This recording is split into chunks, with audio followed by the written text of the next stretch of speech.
Boa noite a todos. Boa noite, Ju, pela harmonia musical.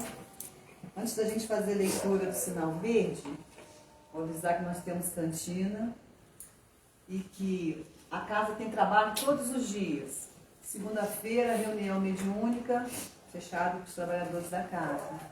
Terça, quarta e quinta, temos estudos. Estudo do Livro dos Espíritos, e Livro dos Médiuns, Evangelho. Então, terça, quarta e quinta. Aí é só se informarem na recepção qual o dia e o horário daquilo que se interessar. Todos são convidados a estudar. Sexta-feira, nossa palestra pública e aos sábados, a nossa evangelização de jovens e crianças. Então, vamos lá. Leitura do Sinal Verde de Chico Xavier pelo Espírito de André Luiz. Item 34. Sugestões no caminho. Lembra-se por quê? Aprender sempre. Por que lamentar? Aprender sim. Cada criatura colherá da vida não só pelo que faz, mas também conforme esteja fazendo aquilo que se faz.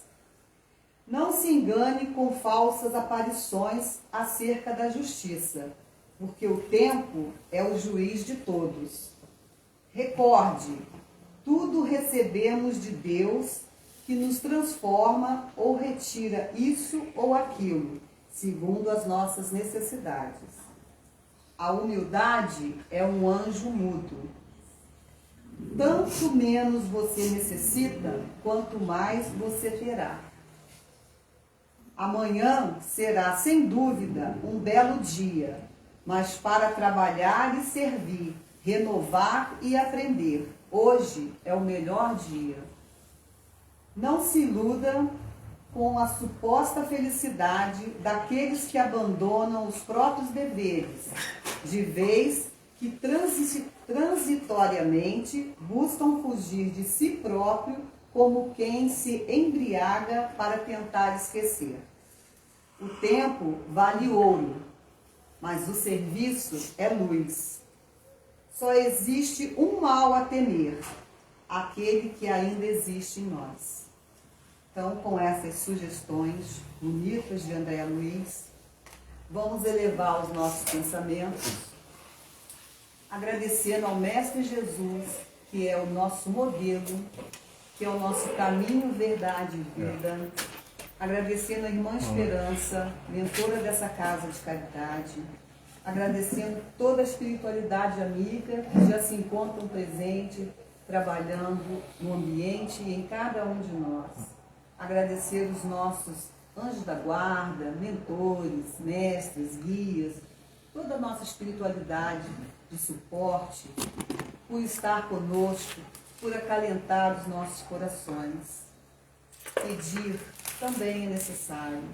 Vamos pedir então a Jesus que a nossa oração suba aos céus e desça em forma de bênção, que nós possamos acalentar os nossos pensamentos, que nós possamos receber o bálsamo que necessitamos e que merecemos. Que a espiritualidade amiga possa intuir e induzir o nosso palestrante da noite de hoje, que é o nosso colaborador, trabalhador, Vinícius. Vamos fazer a oração do Pai Nosso. Pai nosso que estás no céu, santificado seja o vosso nome, venha a nós o vosso reino, seja feita a vossa vontade, assim na terra como no céu. O pão nosso de cada dia nos dai hoje, perdoai as nossas ofensas, assim como nós perdoamos a quem nos tem ofendido. E não nos deixeis cair em tentação, mas livrai-nos do mal. Porque vosso é o reino, o poder e a glória para sempre. Graças a Deus, graças a Jesus. Meu amigo Vinícius, a palavra é sua. E a palestra é Despertar para o Crescimento.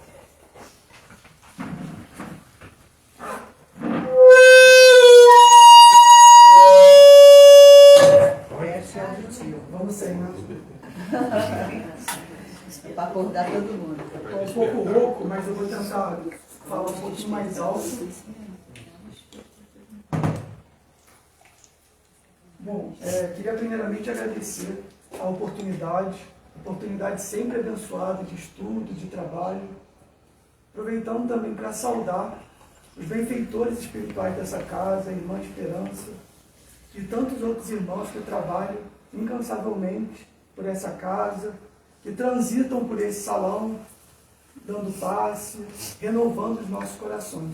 E nessa semana em particular, a gente não poderia deixar de lembrar do nosso irmão Divaldo, que retornou para a parte espiritual, que sempre viveu um pouco entre lá e cá, mas que foi responsável por dar voz a tantos irmãos, a trazer tanto consolo, né? Poderia ficar aqui a noite inteira falando o nome de tantos irmãos que ele deu voz, tanto Vitor Hugo, Manuel Filomeno de Miranda, Joana de Ângeles, Amélia Rodrigues e tantos outros, né? Ele iniciou um trabalho num lugar muito pobre lá de Salvador, violento, onde ninguém mais queria ir, espalhou e divulgou a doutrina espírita por todos os cantos do mundo, né? Todos os sacrifícios que só ele e a espiritualidade que acompanhou de perto vai saber mensurar, né? A gente olha às vezes o resultado final, vê o Divaldo dando uma palestra e acha que é só aquilo o trabalho dele. Mas é uma missão, né? Extremamente cheia de desafios e que levaram ao crescimento dele. Como todos nós, erra, acerta, mas evolui, né? E aí, aproveitando o tema da noite, também é sobre isso, é refletindo um pouco sobre fatores e desafios que levam para o nosso crescimento. E a gente queria começar falando sobre foco e prioridades. No livro Ação e Reação, André Luiz nos conta a história da família do Antônio Olímpio. Quem que era o Antônio Olímpio, né? O Antônio Olímpio, ele tinha um filhinho chamado Luiz, ele era casado com a Alzira, o filho dele estava começando a dar os primeiros passos, e ele tinha 2 irmãos, Clarindo e Leonel. E para ficar com toda a herança da família, o que ele resolveu fazer, o Antônio Olímpio? Resolveu assassinar os 2 irmãos. E para a justiça divina, e para a justiça terrena, a morte dos 2 irmãos foi um acidente, uma morte por afogamento. O Antônio Olímpio viveu mais 21 anos, usufruindo de todos os bens materiais, usufruindo da herança. No entanto, do ponto de vista espiritual, será que ele usufruiu sozinho dessa herança? André Luiz nos conta que a fazenda onde ele morava, a fazenda que ele herdou, era repleta de entidades que também vibravam na mesma sintonia.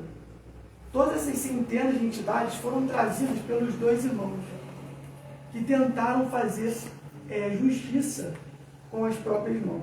Então eles foram procurar uma instituição que é mantida por inteligências criminosas chamada Escola dos Vingadores. E lá eles aprenderam algumas técnicas de hipnose obsessiva.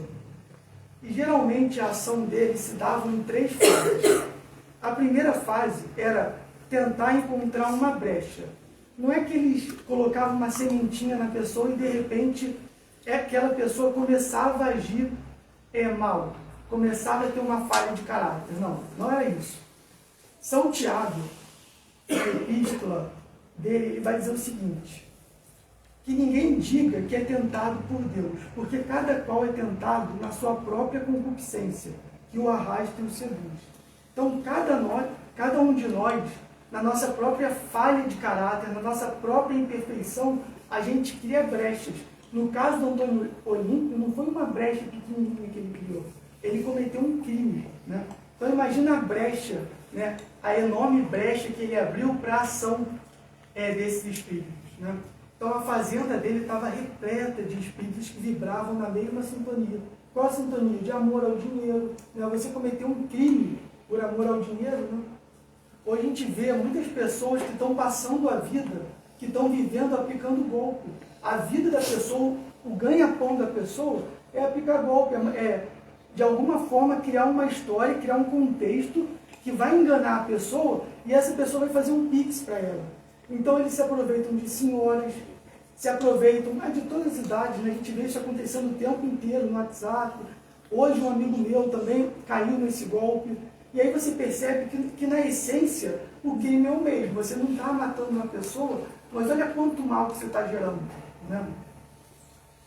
Então, eu falei que são 3 fases, né? A primeira é, então, é identificar essa brecha, essa falha de caráter, para que eles possam agir. A segunda é não ir sozinho, você leva uma galera com você. Então, olha que processo obsessivo complicado. A esposa do Antônio, a Alzira, ela tentou, mas ela não conseguia ajudar. Fazia prece, né? Tudo porque o próprio Antônio também não contribuiu. Se ele tivesse sempre andado no caminho reto, provavelmente ele não teria sofrido esse assédio, né? Mas ele deu todas as brechas possíveis para que isso acontecesse. Bom, mas qual que é a terceira fase desses processos obsessivos que eles aprenderam lá na Escola dos Vingadores? A terceira fase é que quando a gente dorme, a gente desperta, né? Então, toda vez que o Antônio dormia, que ele pegava no sono, quem que ele encontrava? Será que ele encontrava a Alzira ou encontrava essa multidão de espíritos que estavam lá na fazenda dele? Ele encontrava os 2 irmãos querendo esganar ele pela garganta, acordava assustado de noite, né? E aí todos esses espíritos vibrando pelo dinheiro, brigando pelas posses materiais, cada noite quando ele acordava no dia seguinte, ele acordava ainda mais com medo de perder o dinheiro, né? Inseguro, sofrendo ainda mais. Então a terceira fase é o quê? É supraexcitar essa falha que foi identificada. Pronto, aí você consegue ali ter um circuito fechado, onde várias mentes vão supraalimentando e supraexcitando as outras mentes. Vamos ver o que eles vão dizer sobre isso, os 2 irmãos. Aprendemos nas escolas de Vingadores que todos possuímos, além dos desejos imediatistas comuns, em qualquer fase da vida, um desejo central, ou tema básico dos interesses mais íntimos. Então, no caso do Antônio, é fácil a gente observar qual que era o tema central da vida dele. Se o cara vai lá e mata o próprio irmão para ficar com a herança, qual será o tema central que está dirigindo a vida dele? Ele está colocando toda a energia, todos os esforços em prol de ficar com a herança, de ficar com esse conforto material, de ter mais facilidade. Então é fácil a gente identificar qual que é o tema central da vida dele. Agora a gente vai ter um exercício. Lembra que eu falei que o Antônio teve um filho chamado Luiz, que estava engatinhando? Esse filho envelheceu.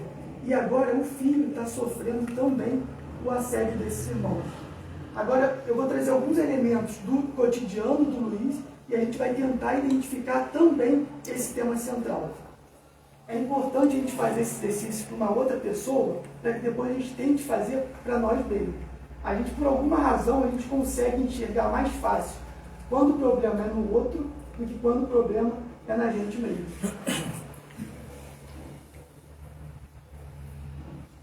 Luiz, cujo espírito se afinava com os antigos sentimentos paternos, apegando-se aos lucros materiais exagerados, sofria tremenda obsessão no próprio lar. Detinha larga fortuna, sem aplicar em coisa alguma. Então, logo de cara, a gente já tem uma baita dica aqui. Não é estranho a gente pensar, olha, o pai comete o crime e o filho também sofre obsessão, mas a verdade é que essas vidas estavam entrelaçadas, né? E para a gente entender realmente a origem da questão, a gente precisa ficar voltando lá no subsolo das existências passadas, né? Então é até difícil a gente falar quem que é vítima, quem que é o verdugo. A gente só está olhando um acontecimento, um evento. Se a gente for voltando, a gente vai ficar doido, né? Então, aqui a gente já tem uma primeira dica. O Luiz, ele também é extremamente apegado aos lucros materiais, e com isso ele também está suscetível dessa influência. E além disso, a questão aqui, olha, ele tinha uma larga fortuna, mas ele não aplicava em coisa alguma. O problema, então, não está no instrumento, está no uso que a gente faz. Se a gente usa a fortuna, o dinheiro, de forma egoísta, só para a gente, então é uma coisa que a gente precisa refletir, encontrar o equilíbrio, né? Encontrar o caminho dele.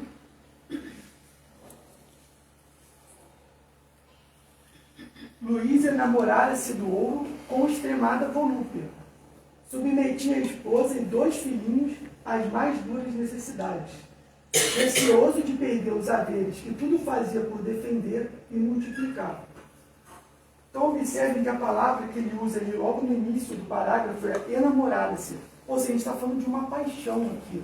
A paixão, geralmente, ela não é equilibrada, ela excede, ela vai além, né? E além disso, ó, embora ele tenha muitos recursos, ele também tenha herdado do pai todos esses recursos financeiros, ele está prisioneiro disso, ele está escravo. Então, é aquela pessoa que morre de medo de perder, que sempre que tem um evento inesperado, que precisa coçar o bolso, a pessoa já fica desesperada, vou ter que gastar dinheiro. Então a gente precisa observar como o Luiz reagia diante do dinheiro, que é uma questão que envolve geralmente muitas pessoas, a gente tem uma dificuldade em aprender a lidar com o dinheiro, para tentar olhar para a gente mesmo. Então, ele submetia a própria esposa e os 2 filhinhos às mais severas necessidades, sem necessidade alguma. Ele vivia muito abaixo do que ele poderia viver. E tudo isso, né? E aí que a gente vê qual é o problema. O problema é o propósito, a finalidade, né? A finalidade era para quê? Para acumular, para ter cada vez mais.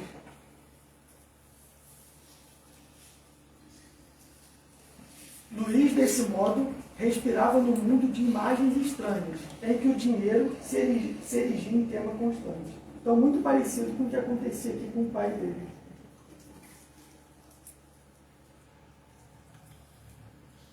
Tornara-se inimigo da educação e acreditava tão somente no poder do cofre recheado para solucionar as dificuldades da vida.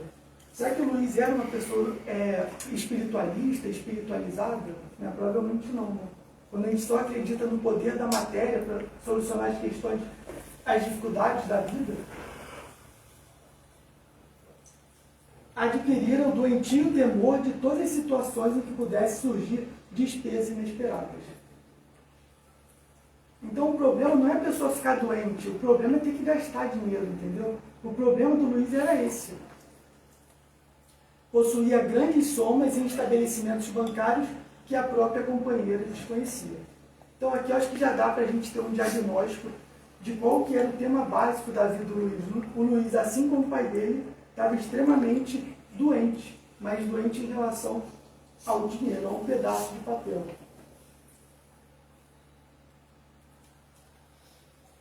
Bom, e aí fica a reflexão da gente refletir sobre qual que é o tema básico, afinal de contas, da nossa vida, né? Porque a gente falou que ia começar falando sobre foco e prioridade. E qual que é a importância da gente falar sobre foco e prioridade? Porque o foco e a prioridade ele é o ponto de partida. Vou dar um exemplo aqui do Dudu. Imagina, eu chego para o Dudu e pergunto para ele, Dudu, já avisei, né, Dudu? Qual que vai ser, Dudu, qual que é teu sonho? O Dudu vai me falar, olha, o meu sonho é me aposentar daqui a 15 anos. Então, para facilitar as contas, o Dudu tem 30 anos, não sei a idade do Dudu, o Dudu tem 30 anos e daqui a 15 anos, com 45 anos, o sonho do Dudu é se aposentar. Eu falei, olha, Dudu, é difícil, mas se você... O que você vai ter que fazer, Dudu? Então, vamos tentar, né? Vamos pensar. Você vai ter que trabalhar muito, vai ter que abdicar do consumo, vai ter que estudar investimento, vai ter que investir boa parte da sua poupança. Mas o quê? Talvez Dudu é melhor nem ter filho, Dudu, porque filho gasta dinheiro, então você não vai ter filho também. Beleza. Aí passou, o Dudu se dedicou, trabalhou, aí eu encontro o Dudu de novo, ele está com 45 anos. E aí, Dudu, vai se aposentar? Aí o Dudu falou, olha, quase, eu não cheguei nos 4 milhões que eu precisava. Eu cheguei em 2,2, ainda não dá para me aposentar. Beleza, eu falei, preciso trabalhar mais 5 anos. Beleza, passou 5 anos, encontrei o Dudu de novo. E aí, Dudu, conseguiu se aposentar? Falou, olha, eu fiz um investimento errado, a ação caiu lá, tive um problema na bolsa, ainda não vou conseguir me aposentar. Ainda estou com 2,2 milhões. Preciso trabalhar mais 5 anos. Beleza, o Dudu foi lá, trabalhou mais 5 anos, nisso já se vai, até perdi as contas, que 25 anos, né?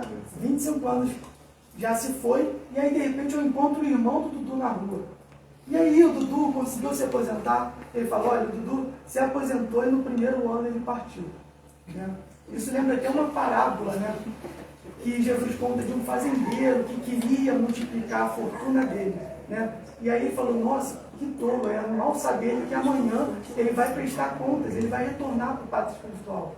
E esse é o problema do foco e a importância do foco da prioridade. Quando o Dudu, nesse exemplo, colocou na cabeça dele que ele queria se aposentar aos 45 anos de idade, cara, ele começou a dedicar a vida dele inteira em prol disso. Ele começou a fazer vários sacrifícios, começou a correr atrás, começou a estudar mais, porque estudando ele poderia aumentar o salário dele. Ele só pensava nisso, ficou obcecado por isso. Ficou com essa ideia fixa. E isso vai passando o tempo. Então, a gente começar refletindo sobre o nosso foco e a nossa prioridade é super importante. Porque a partir disso, a gente vai saber aonde a gente quer ir.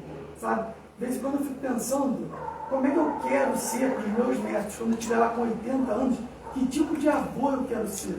E eu fico lá imaginando. Porque se a gente não fizer isso, e só fizer quando chegar lá, fica mais complicado, porque a gente tem que caminhar para chegar. Né? A gente não é uma obra pronta, é uma obra em construção. Né? Esse desejo central seria o núcleo dos nossos interesses mais íntimos. E reconhecê-lo pode ajudar a entender melhor o que nos motiva profundamente, indo além das necessidades superficiais. Então é aquilo que eu estava falando, o Dudu, ele pegou esse objetivo, a gente escolhe os nossos objetivos e passa a vida inteira correndo atrás disso. Né? E às vezes só quando a gente chega lá no final que a gente vai celebrar as nossas conquistas. E aí tem até uma música lá do Raul Seixas que ele fala, né? Corri atrás e tudo isso para quê? Né? Não lembro direito a música agora. Fala, corri tanto, acumulei tanto e para quê? Né? Quando a gente chega lá no final, que a gente vai refletir no caminho que a gente percorreu, ao invés de fazer isso antes. Né?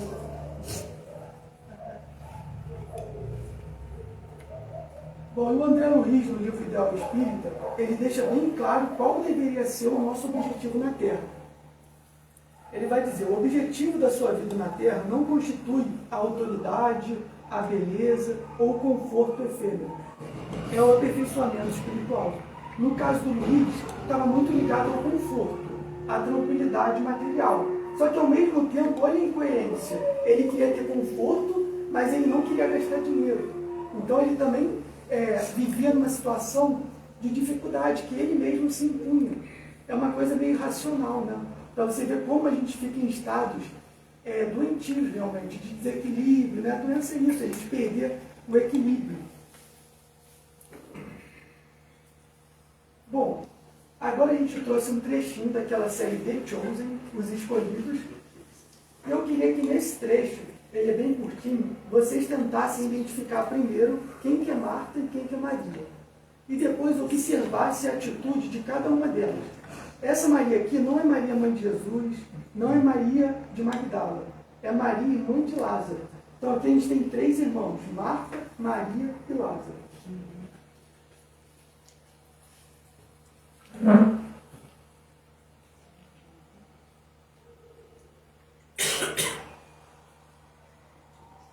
Tá tudo bem, Marta? Estou bem, vó. Eu cuido de tudo, continue. Ela por favor, continue. Certo. Pois o reino dos céus é como um proprietário que saiu de manhã cedo para contratar trabalhadores para o seu vinhedo. Então ele decidiu.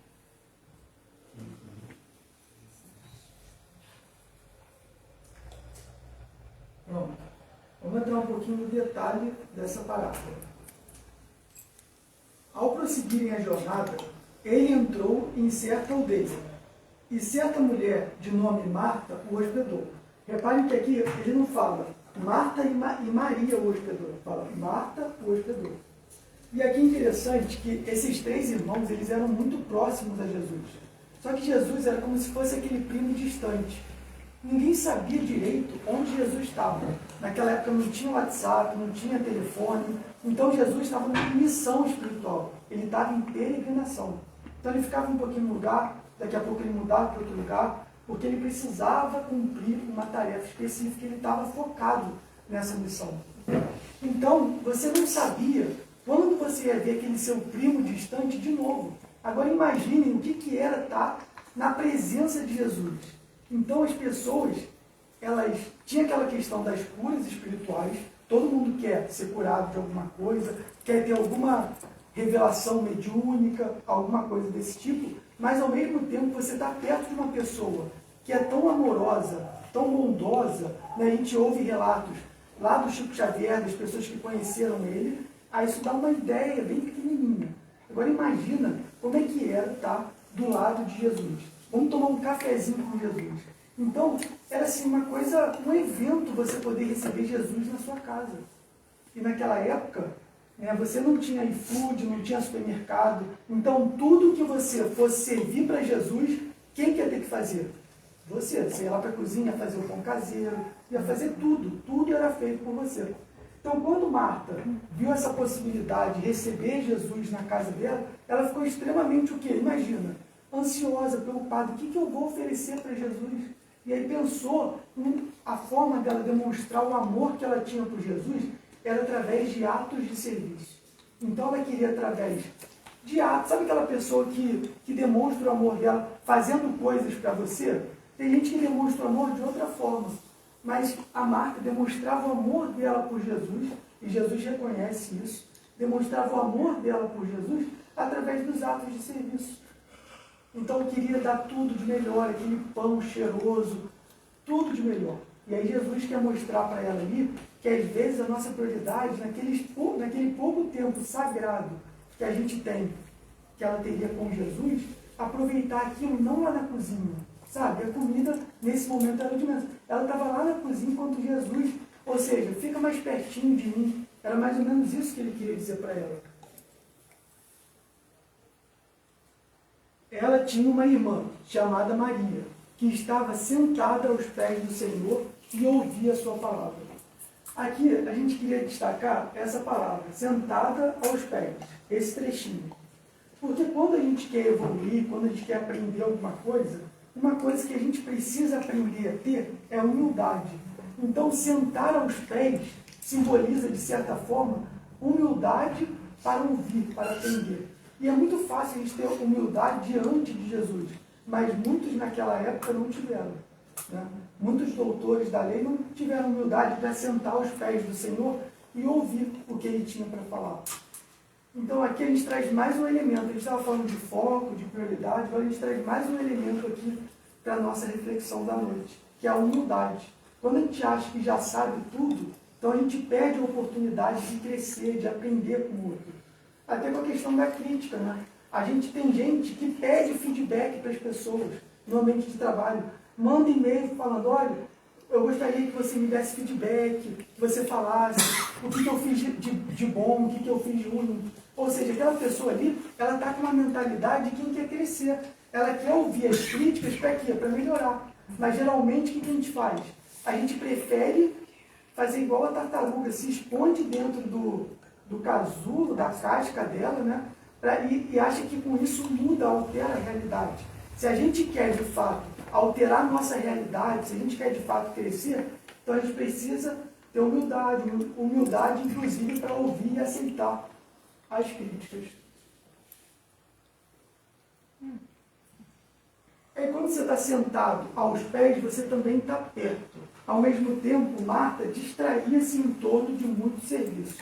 Então tem uma pessoa ali que sabe o que ela quer e foi buscar isso, e tem outra pessoa ali que está simbolizando, e aí esquece refeição, esquece Jesus na casa dela. Aqui, ó, já foi para um outro nível, porque geralmente essas passagens bíblicas, elas nunca são aquilo que elas parecem ser, é sempre uma coisa mais ampla, porque já sabia desde o início que aquilo ia durar para o resto da humanidade, não ia ficar circunscrito àquela localidade, àquela época, era uma coisa atemporal. Então Marta simboliza alguma coisa aqui. Marta distraía-se em torno de muito serviço. Será que Marta aqui não está simbolizando a maioria de nós encarnados, quando a gente mergulha nessa experiência material e fica distraído com tanta coisa? Olha só quanta coisa que a gente tem para fazer. A gente tem que pagar boleto, a gente tem que criar nossa família, a gente tem que fazer uma série de coisas. E tudo isso são recursos pedagógicos que a gente tem para crescer. Mas, ao mesmo tempo, a gente precisa conseguir ter jogo de cintura para equilibrar todas as distrações que existem materiais com o nosso propósito. Porque a gente não veio aqui só para a matéria, a gente veio aqui com alguma finalidade, com algum objetivo maior. Então é importante que a gente consiga ter esse jogo de cintura para equilibrar. Se a gente não é capaz de fazer uma coisa só, porque é muito difícil para a gente ainda ter uma missão exclusivamente espiritual. A gente ainda precisa dosar, balancear. Então a gente tem que ir no nosso tempo, encontrando o equilíbrio das coisas. Colocando-se perto, disse: Senhor, não te importas que minha irmã me deixe servir sozinha? Dize-lhe, pois, que me ajude. Olha, se ela se colocou perto agora, é porque antes ela estava o quê? Estava distante. E isso não lembra aquela parábola dos dois filhos? Enquanto um filho ficou perto do pai, o outro filho pegou a herança e deu a volta ao mundo. Foi passando por uma série de experiências. Ele estava afastado. E aí, depois de passar por tudo aquilo, qual que é o final lá da história? Ele retorna para o regaço do pai. Percebe que, no fundo, Jesus está tentando dar a mesma mensagem de formas diferentes? Olha que pedagógico, né? Então, aqui ele está dizendo, olha, ela estava afastada, estava distraída com as coisas do mundo e, de repente, ela tem uma demanda. E aí, quando ela precisa pedir, a gente lembra.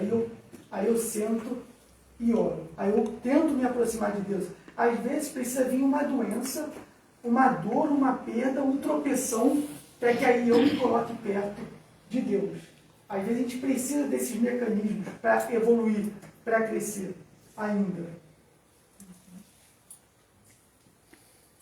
Em resposta, o Senhor lhe disse: Marta, Marta, inquieta-te e te agitas a respeito de muitas coisas, porém é necessária uma.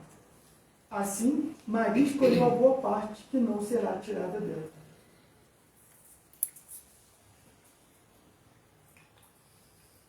Então aqui, como a gente já falou, Marta e Maria simbolizam dois arquétipos distintos. Marta, agitação, distração; Maria, quietude e foco. Embora os objetivos materiais tenham seu lugar em nossa vida, eles não devem nos afastar do verdadeiro propósito de nossa jornada, o desenvolvimento espiritual. E esses objetivos materiais, quando eles são dosados, eles são importantes, eles são recursos pedagógicos. Se você não vai cometer nenhuma loucura, então você trabalhar é um recurso pedagógico super importante, porque a gente também cresce no trabalho. Você criar uma família é um recurso pedagógico super importante. Mas tem outras coisas que a gente acaba fazendo, que a gente acaba se distraindo, que já não são tão importantes assim.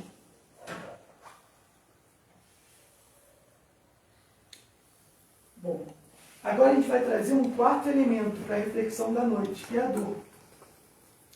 Essa senhora da foto é a Ana Teresa Camasmi. Não sei se todos conhecem, mas é uma palestrante espírita, lá de um centro de Botafogo, lá no Rio, que hoje viaja o Brasil, também viaja o exterior. Há pouco tempo ela estava em Portugal, faz palestras também, divulga a doutrina espírita por muitos lugares, e geralmente onde você chama ela vai, se ela tiver, claro, disponibilidade. Né? E por volta de 2016, ela recebeu um telefonema de um organizador de evento espírita lá do Espírito Santo. E ele queria que a Ana Teresa fosse lá no Espírito Santo dar uma palestra para mães que tinham perdido seus filhos. Esse era o trabalho daquela instituição. Eu não lembro o nome da instituição agora, mas era um convite para a Ana Teresa ir para lá para o Espírito Santo dar uma palestra. Só que mal sabia o organizador do evento que a Ana Teresa tinha acabado de perder o filho caçula dela, que é esse rapaz da foto, o Bruno. O Bruno, ele fazia direito na UERJ e ele foi para Itaipava, numa festa lá da faculdade, e ele acabou falecendo. Quando os pais chegaram em Itaipava, ali na região serrana do Rio, ele já tinha retornado ao pátria espiritual. Então imagine, né? Quando ela contou isso para o organizador ficou meio preocupado. Falou, pô, será que ela vai dar conta de fazer essa palestra? E ao mesmo tempo ela também ficou preocupada. Será que eu vou dar conta de ir lá falar para outras mães? Ela ainda estava muito recente, ela tinha acabado de enterrar o seu filho, ela estava vivenciando aquele luto, né? Mas ela foi, ela não sabe como, ela não sabia nem como ela ia conseguir entrar ali no São João Batista para enterrar o filho dela, nem isso ela sabia. Ela achou que ela nunca fosse capaz de entrar lá. E aí ela não só entrou, mas conseguiu ainda falar para os amigos que estavam lá. Então, não sei como ela foi para o Espírito Santo, deu a palestra, e aí você via lá mães apoiando outras mães. E aí eu lembro de uma outra parábola, que é a parábola do óbolo da viúva. Né? Você percebe, a parábola do óbolo da viúva, muita gente leva por um caminho de fazer doações materiais nas igrejas. Porque como é que era a parábola? Né? Vamos relembrar. Sentado defronte do gasofilácio, contemplava como a turba coloca moeda de cobre no gasofilácio, e muitos ricos colocavam muito. Veio uma viúva pobre e colocou 2 leptos, que valem 1 quadrante, que era a menor moeda da época, né? menor moeda dos judeus. Convocando seus discípulos, disse-lhes: Amém vos digo que esta viúva pobre colocou mais do que todos os que estão colocando no gasofilácio. Pois todos colocaram do que lhes sobra, ela, porém, do que lhe falta, colocou tudo quanto tinha, todo o sustento dela. E eu vejo, olho para essa atitude da Ana Teresa Camagini, e eu vejo exatamente isso. Ela que precisava ali de apoio, precisava ser consolada, e o que ela faz? Ela se predispõe, ela não sabia como, mas ela foi de coração. Foi lá, primeiro ela falou para o cara: olha, eu vou, eu não sei como, mas eu vou. E ela vai se preparando, o tempo vai passando, e ela foi lá, e aquelas mães, quantas mães ali não aproveitaram aquela ocasião, aquele evento, para também criar laços de amizade com outras mães, e elas começaram a se apoiar. Então, muitas vezes a gente vê essa palavra sendo levada para essa questão: faça o donativo, mas ela é muito mais ampla do que isso. É que às vezes a gente espera todas as situações estarem favoráveis para a gente fazer o bem. Só que essa parábola vem dizer justamente o contrário, que a gente precisa também perseverar no bem quando tudo está contrário, quando todas as situações são adversas. Eu não tenho um pão para comer, mas ela achava tão importante colocar o que ela tinha tanta fé naquilo, que ela foi lá e colocou a moedinha dela. E o mesmo caso da Ana Teresa Camagini também.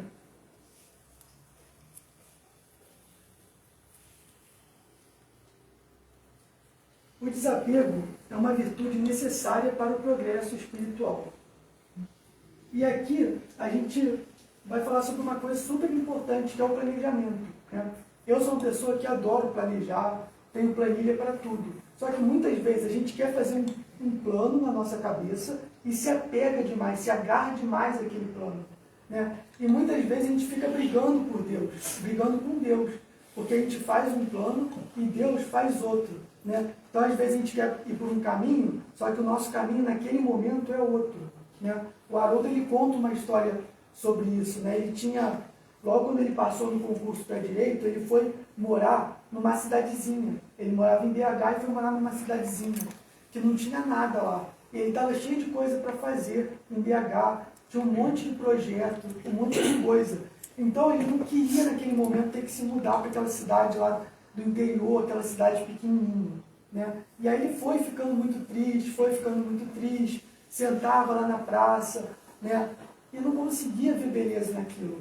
Aí um dia, a trabalho, ele foi numa instituição lá de uma freira, e aí de repente a freira olhou para ele, aí ele já sentiu que ia vir alguma coisa ali.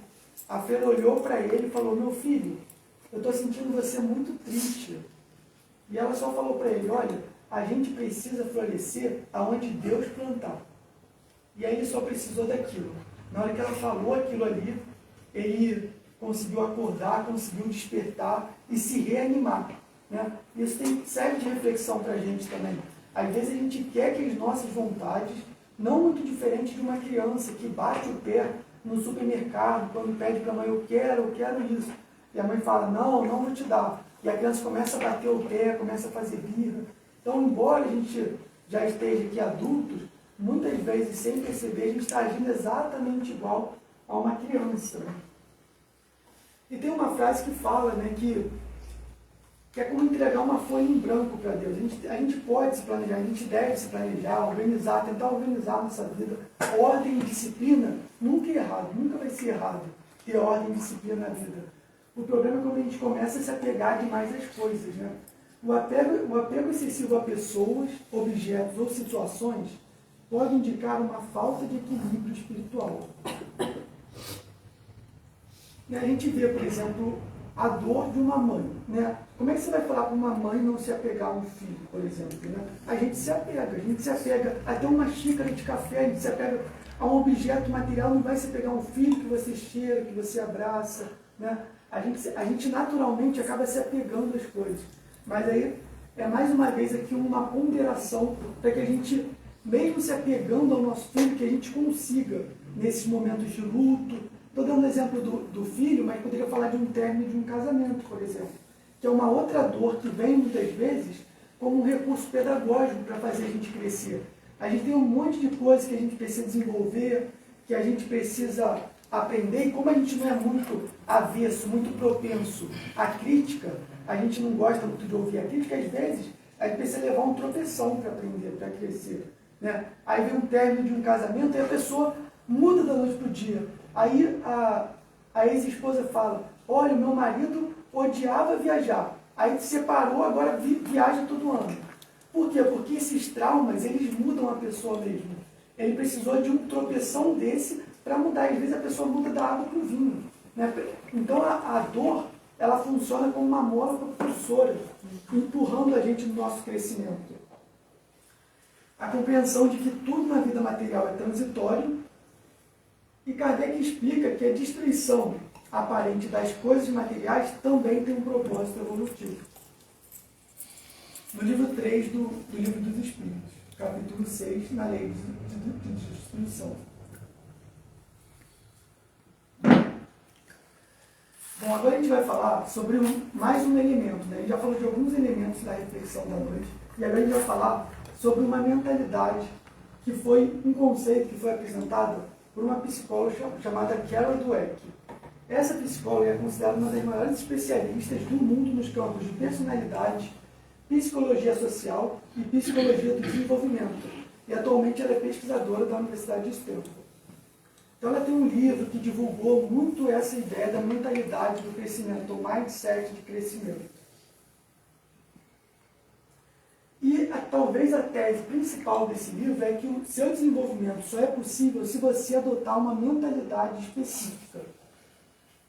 E ela começa a contrapor entre o mindset fixo e o mindset de crescimento. Explica isso. O que é esse mindset que a gente escuta falar muito? Né? Então, mindset é mentalidade. Tá? É uma mentalidade que a gente tem. Por exemplo, algumas pessoas, elas adoram desafios novos, porque elas enxergam aquilo uma oportunidade de crescer. Então, para essa autora, para essa psicóloga, pessoas que têm essa tendência de abraçar o desafio, elas têm esse tipo de mentalidade, elas caracterizam esse tipo de mentalidade. Então imagina, uma pessoa está numa empresa há 10 anos. Quando você está há 10 anos numa empresa, é natural, você já conhece todo mundo, já sabe fazer tudo da empresa, já entende todo o problema de negócio, você já está numa zona super confortável. E aí, se você precisar mudar a força, por exemplo, em caso de demissão, depois de 10 anos, fui demitido, preciso recomeçar em outro lugar. É sempre muito difícil, porque no outro lugar você vai ter que conhecer tudo do zero de novo, outras pessoas, outra cultura, outro ritmo de trabalho. Então, muitas vezes, quando a gente é muito apegado a uma zona de conforto, a não querer muita mudança, então, para essa autora, essas pessoas se enquadram numa mentalidade fixa, que ela chamou de mentalidade fixa. Então, a crença de que habilidade, inteligência e talentos são fixos.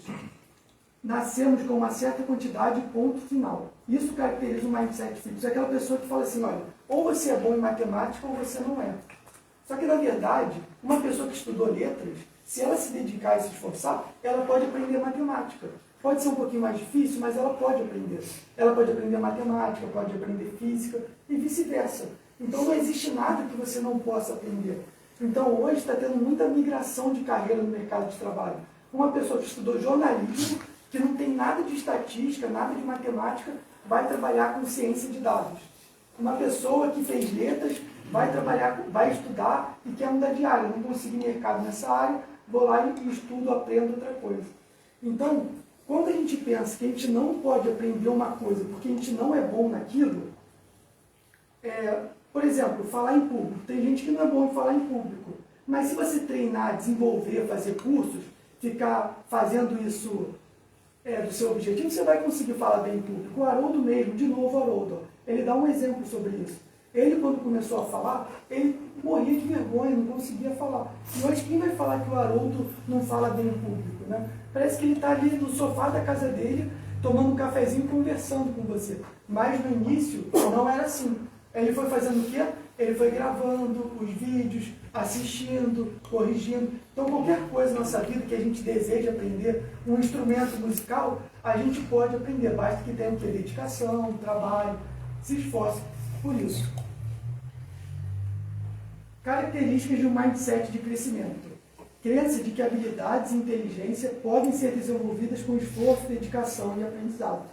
Encaram desafios como oportunidades de crescimento. Persistem em frente às dificuldades. Valorizam o processo mais do que o resultado imediato. Aprendem com críticas e com sucesso alheio. Bom, o exemplo é aquele que eu já tinha falado. Né? Uma pessoa não se achava tão boa em matemática, mas começou a estudar aos poucos e foi evoluindo. Às vezes a gente comete esse erro com o nosso filho, por exemplo. A gente foca muito na nota do filho, ao invés do processo de esforço. Ao invés de valorizar, você tirou 6 ou você tirou 10? Você tirou 8 ou você tirou 5? Valoriza mais o processo. Fala, eu estou vendo que você está se esforçando. A nota é uma consequência. Porque senão a gente acaba desestimulando. Parece que o filho não é bom naquilo e nunca vai ser. Você tem que falar, olha, se você continuar se esforçando, uma hora esse 6 vai virar um 7, vai virar um 8. Né? Focar mais no processo do que na nota em si. Bom, então, comparação lado a lado. Né? O mindset fixo, a pessoa pensa, eu sou um fracasso, e o mindset de crescimento, ele pensa, olha, eu não sou bom nisso, mas como é que eu posso evoluir? O mindset fixo, ele vai dizer, olha, tem uma outra pessoa que é melhor que eu, e eu não consigo chegar lá. Então a pessoa começa, às vezes, a cultivar até inveja. Né? E a outra pessoa que tem mentalidade mais voltada para o crescimento, ela vai olhar para isso e vai pensar, como é que eu posso aprender com essa pessoa? O que essa pessoa tem para me ensinar?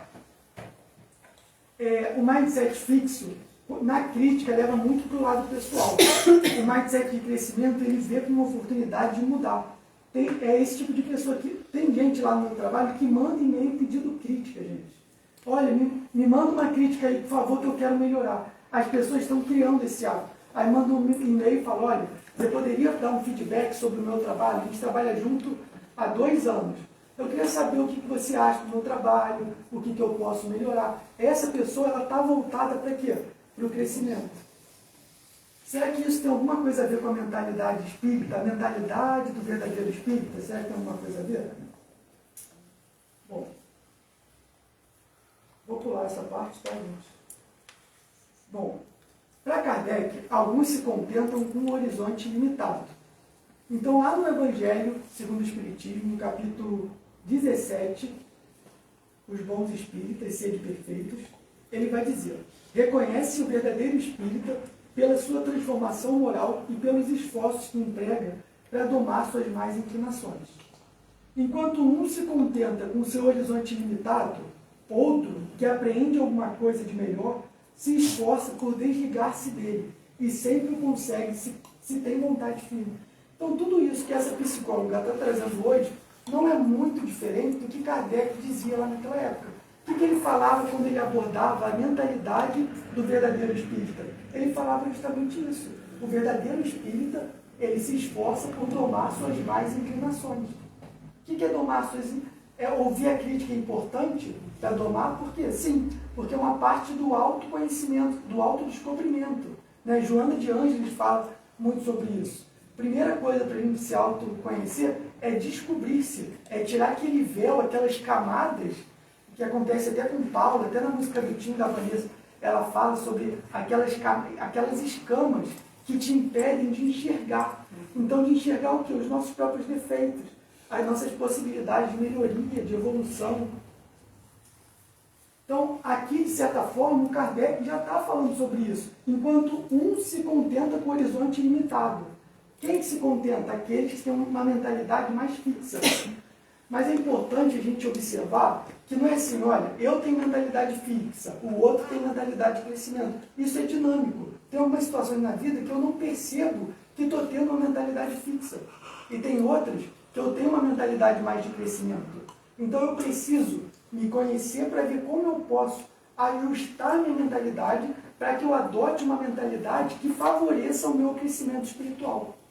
Então, existe isso também. Isso vem lá da neurociência, da psicologia, né? Quando eu começo a ver, nessas circunstâncias da vida, oportunidades para crescer e ajusto a minha mentalidade voltada para isso, eu passo a ter uma atitude mental mais positiva, isso vai me ajudar nesse processo de corrigir os nossos defeitos, de se enxergar a gente tal qual a gente é. Mas isso não vai ser feito em uma vida, né? É um processo um pouco mais longo. Allan Kardec e Carol Dweck. A primeira figura de espírita no texto, que se contenta com seu horizonte limitado, pode ser comparada a uma pessoa com mindset fixo. A segunda figura, que aprende algo melhor e se esforça por desligar-se do que o limita, reflete uma postura mais alinhada com o mindset de crescimento. A mentalidade do verdadeiro espírita é a mentalidade de crescimento. E aí continua. Kardec, não Kardec exatamente, não, os espíritos, estuda suas próprias imperfeições e trabalha incessantemente em combatê-las. Todos os esforços emprega para dizer no dia seguinte que alguma coisa traz em si de melhor do que na véspera. Mentalidade de crescimento. A crença de que a mudança é possível, que o esforço é o caminho para o progresso. Questão 909 do Livro dos Espíritos. Poderia sempre o homem, pelos seus esforços, vencer as suas más inclinações? Sim, e por vezes fazendo esforços bem pequenos. O que lhe falta é a vontade. Quão poucos dentre vós fazem esforço. A gente acaba ficando muito, às vezes, passando boa parte da nossa vida nesse mindset fixo, que é aquele que não se prova, que não se desafia. Bom, hoje eu não vou entrar nessa parte de neurociência e evolução por causa do horário. Então, para finalizar, agradecendo mais uma vez a oportunidade, vou deixar mais um vídeo aqui que vai resumir um pouco o que a gente tentou trazer na noite de hoje. É um vídeo do Nick.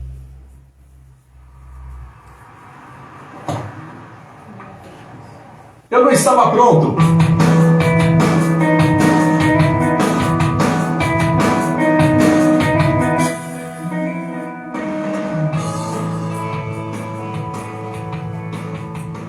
Não tenho braço nem pernas, mas sou muito grato por essa asinha de frango.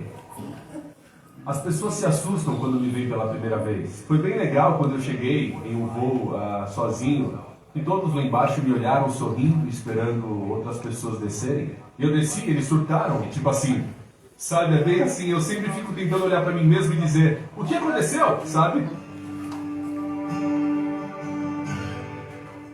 Sabe, houveram vezes em que eu olhei para minha vida e pensei, não posso fazer isso, não posso fazer aquilo. E você então se concentra nas coisas que deseja ter, ou então nas coisas que não deseja ter. E aí você se esquece do que você tem. Eu creio que em nenhum ponto da minha vida eu diria, eu desejo braços e pernas, eu desejo braços e pernas, porque desejar não adianta. O que tenho visto na vida são alguns princípios-chave, e a primeira coisa que vi é que devemos ser gratos. É difícil ser grato, cara. Te digo que quando eu tinha 8 anos de idade, pensava sobre minha vida que eu nunca me casaria, que eu nunca teria um emprego, que nunca teria uma vida ou um propósito.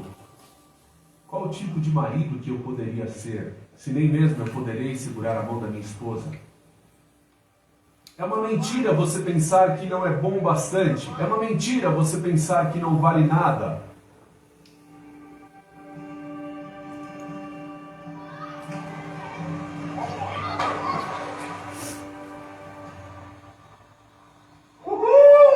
Está congelando, estou sentindo minha mão.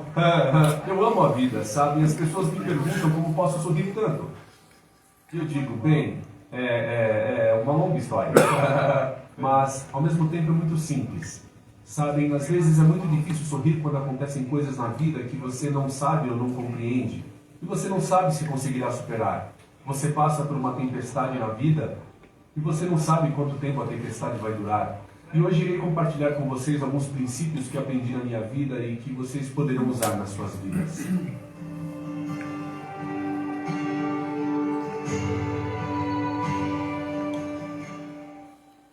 Ser paciente, na verdade, é algo muito difícil. Eu percebi que mesmo não podendo segurar a mão da minha esposa, mas quando a hora chegar, poderei segurar o seu coração. Eu não precisarei de mãos para segurar o seu coração. Sabem, é assustador pensar quantas garotas têm distúrbio alimentar. É assustador pensar quantas pessoas têm ódio na vida devido à sua situação em casa, com ódio dos outros. É assustador pensar como muitas pessoas se sentem sem valor. Todas as garotas aqui e agora, quero que saibam que vocês são bonitas. Vocês são lindas do jeito que são. E rapazes, vocês são os caras.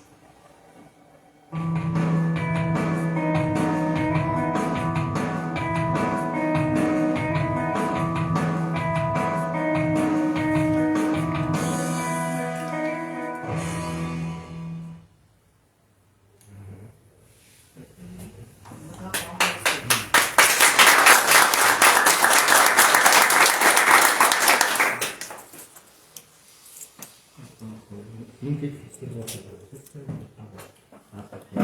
Na questão de Martin Dias, eu sempre pensei o seguinte: Martin sempre foi muito carinhoso. Eu estou com duas quando eu fui passar essa questão, e que o Lavo não morreu. Então, ela fazia isso. Como é que você fala que estava precisando dessa rede? Você não sei, já arrumaria. Se estivesse aqui, você estaria ali. É aquilo que eu falo, né? A questão do pragmatismo, não. A ocupação dela era atender o pessoal na sala. Né? Quanto dia que para você está errado, né? Você não pode fazer nada.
Nossa, muito obrigado, Vinícius, pela palestra, pelo estudo. Com certeza foi bastante enriquecedor para o nosso crescimento espiritual.